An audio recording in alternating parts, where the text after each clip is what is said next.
பாருங்க, இந்த நூற்றுக்கு அதிபதியுடைய வேலைக்காரனுக்காக நூற்றுக்கு அதிபதி ஆண்டவர்கிட்ட கேட்கிறான். ஒரு வார்த்தை மாத்த என்ன பண்ணுங்க சொல்லுங்க. அல்லேலூயா. அவருடைய வார்த்தையில வல்லமை உண்டு. அவருடைய வார்த்தையில சுகம் உண்டு.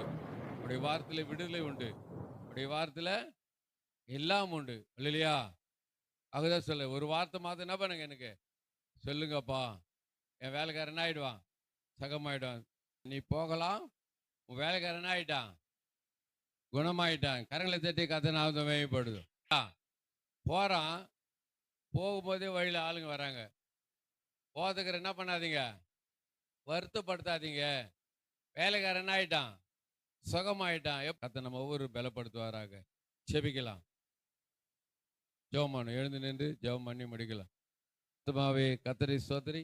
என் முழுமே நாமத்தை ஸ்தோத்திரி. என் ஆத்துமாவே கர்த்தரை ஸ்தோத்திரி. கர்த்தர் செய்த சகல உபகாரம்